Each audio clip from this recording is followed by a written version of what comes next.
कि तुम्हें माफ कर दें? तुम वकील साहब से तो छोड़ दो, तुम्हें माफ कर दें? तो ऊपर वालों ये ना देखे, ऊपर वालों देखे कि तुमने कर्म कितने अच्छे करे, तुमने कितनों के साथ अच्छों कियो, कितनों के साथ बुरो कियो। भगवान केवल तुम्हारे कर्मों को देखता है, ना कि डिग्रियों को देखता है। अगर भगवान डिग्री देखता तो गरीब का बच्चा भी आज सब बीए बीएड करके डोल रहे होते सभी। अब भगवान डिग्री को देखता था।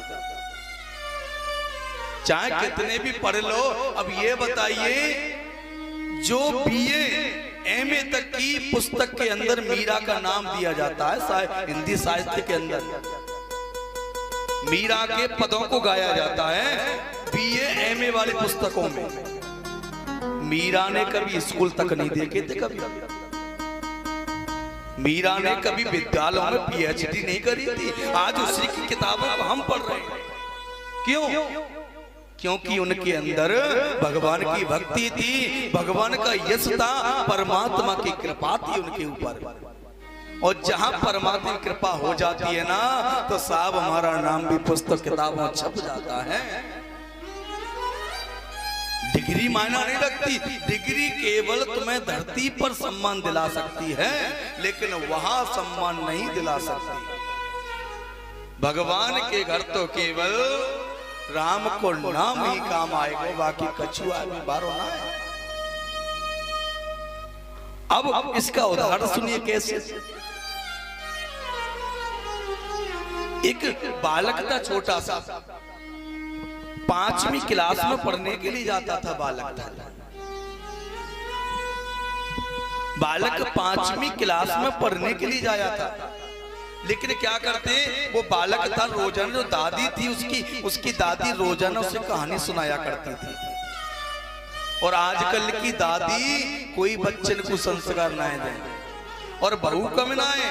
जो बहू है ना, वो बच्चन जान ही ना दे दादी के पास है।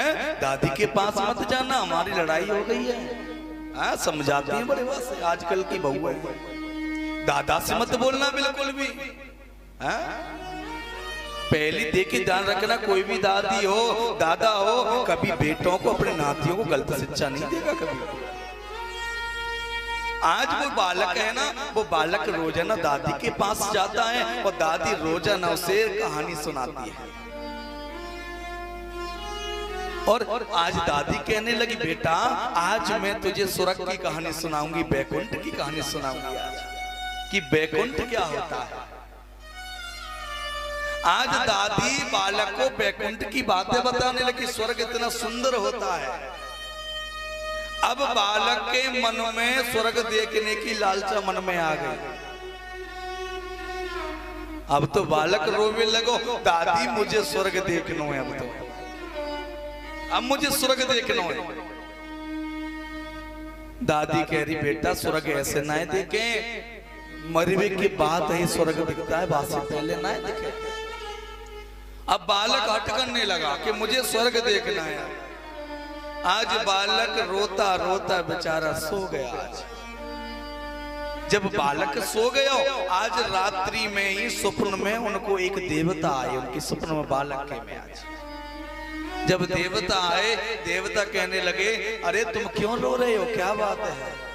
बने देखो मेरी दादी मुझे स्वर्ग नहीं दिखा रही, मुझे स्वर्ग देखना है। आज देवता बोले, बेटा स्वर्ग ऐसे नहीं देखा जाता। बनी तो क्या करना है? बनी स्वर्ग के लिए तुम्हें अच्छा कर्म करना है। अच्छा कर्म करोगे, मरने के बाद जब स्वर्ग दिखता है। बनी मुझे क्या करना है? आज देवता ने कही, मैं तुझे एक डिब्बी देता हूं, ये डिब्बी रखो। जिस दिन तुम अच्छा कर्म किया करोगे, उस दिन 1 रुपए इसमें अपने आप आ जाया करेगा। और जिस दिन तुमने गलत काम किया तो उसमें से 1 रुपए चला जाया करेगा। आज वो डिब्बी रख करके देवता वहां से अंतर ध्यान हो। और सुबह जब बालक की आंखें खुली, तो बालक ने वो डिब्बी अपने पास रखी। देखी, बालक बड़ा खुश हुआ।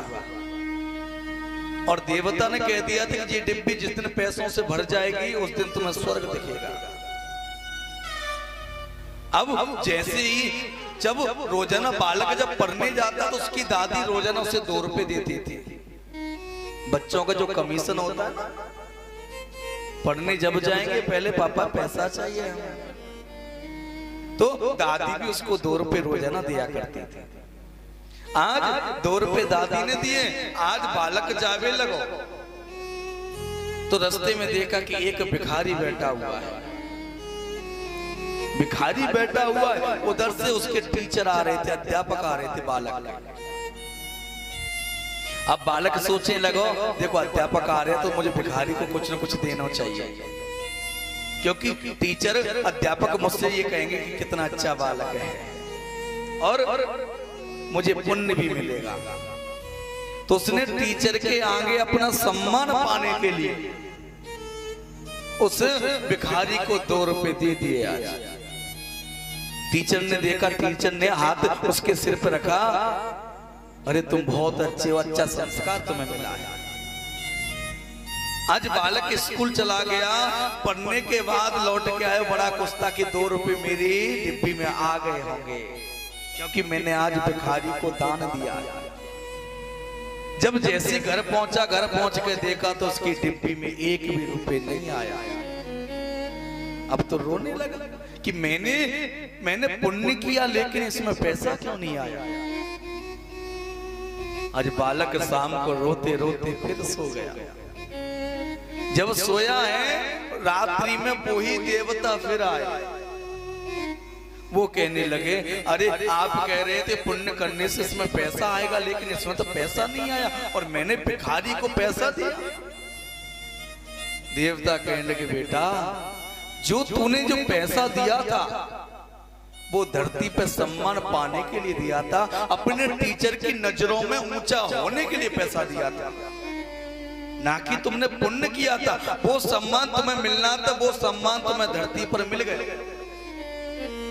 बहुत से लोग होते हैं, कहीं भंडारा होता है, कहीं दान होता है, उसने 21,000 रुपए दिए हैं तो मैं 31,000 दूंगा, मेरा नाम 4 बार बोलना चाहिए, 4 बार कम से कम। जो सम्मान तुम्हें वहां के लोग देंगे, बस्ती वाले देंगे कि तुमने अच्छा काम किया, 31,000 रुपए दिए। सब लोग जब मिलेंगे, यार तुमने बहुत अच्छा किया और तुमने 31,000 रुपए दिए, तुम तो बहुत अच्छे हो। वो सम्मान तुम्हें धरती पे मिलेगा, लेकिन उसको सम्मान वहां नहीं मिलेगा, परमात्मा के पास नहीं मिलेगा उसका। ये सम्मान के यहाँ ले लो कि भगवान के पास ले लो, एक ही जगह मिलता है। बहुत से गुप्त दान होता है, गुप्त इसलिए होता है किसी को मालूम ना पड़े कि मैंने दान किया, केवल भगवान को मालूम है किसने क्या किया। आज वो बालक समझ गए सब। अब सुबह हुआ, दादी ने फिर 2 रुपए दिए। अब बालक स्कूल गया पढ़ने को। अपने बगल से एक बच्चे से पूछो कि आज मेरा जो दोस्त था, मित्र है, आज पढ़ने के लिए नहीं आया, क्या बात है? बन के ऐसा है, उसकी माँ है ना, उसकी माँ बड़ी बीमार पड़ी हुई है, इतनी गरीब है, बेचारों पर दवाई के लिए भी पैसे नहीं है। आज छुट्टी होने के बाद वो बालक अपने दोस्त के घर पे चला गया, अपने दोस्त के हाथ में 2 रुपए दे दिए, लो अपनी माँ के लिए जो भी इसमें से फल आए, दवाई आए, वो ले आना। 2 रुपए दे दिए। आज 2 रुपए दे करके आज बेचारा दुखी होता हुआ घर पे आ गया। आज घर पे आयो, घर पे आकर के डिब्बी खोल के देखी तो उसमें 2 रुपए आ गए थे। उसमें डिब्बी में 2 रुपए आ गए।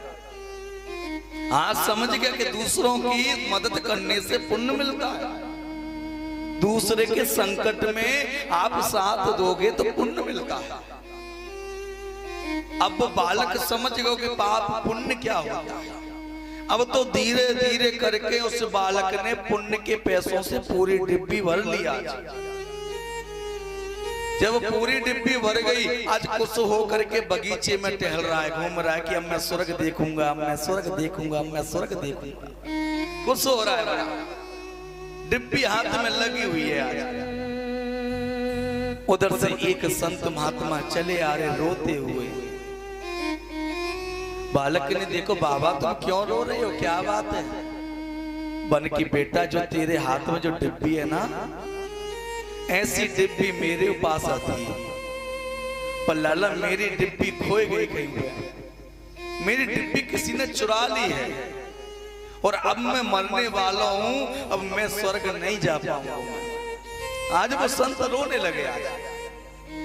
आज उस बालक ने कही, बाबा तुम क्यों रोते हो, ये मेरी डिब्बी है ना, आप ऐसा करो मेरी डिब्बी लो और मेरी डिब्बी से स्वर्ग जाओ, ऐसी डिब्बी तो मैं और भर लूंगा, ऐसी डिब्बी।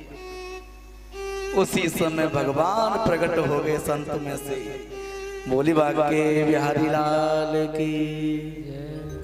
वही संत महात्मा परीक्षा लेने के लिए आया, क्योंकि अंत समय पे भी भगवान आते हैं कि इसने खुशी के मारे ऐसा तो नहीं कि मेरे को भूल गया। आज अपनी डिब्बी दी परमात्मा जैसे प्रकट हुए, आशीर्वाद देते, बेटा जब भी तुम चाहो, तुम्हारी इच्छा हो, जब तुम्हें स्वर्ग में दिखेगा, आप जब भी चाहो। तो ये होता है जब हम किसी को दिखावा करेंगे तो दिखावे का परिणाम केवल धरती पर होता है। डिग्री का, पढ़ाई लिखाई का, सबका महत्व धरती पर रहता है, सम्मान के लिए होता है। और जो पुण्य होता है वो परमात्मा के लिए होता है, आगे के लिए रास्ता होता है हमारा। जैसे हम एक छत पर चढ़ेंगे तो उस पर दीवार चढ़ने के लिए नसेनी या तुम्हें सीढ़ी बनानी पड़ती है, और सीढ़ी हमारे लिए स्वर्ग में जाने की क्या सीढ़ी, पुण्य की सीढ़ी बनानी पड़े। पुण्य करोगे जब जाकर के हमें मिलता है। आज ऐसे ही ध्रुव जी, आज जैसी आगे को पैर रखो ध्रुव जी ने, ध्रुव जी आगे को बढ़े। आज ध्रुव जी को रोकने के लिए राजा ने ये तक कह दियो कि आज से पूरा राजपाट ध्रुव के नाम कियो, पूरा राजपाट, लेकिन जंगल की ओर मत जा। ध्रुव ने मना कर दिया कि अब तो मैं परमात्मा का भजन करके ही लौटूंगा, कुछ भी हो जाए। आज आगे को जैसे ही ध्रुव जंगल में प्रवेश करो ध्रुव जी ने आज, तो देखा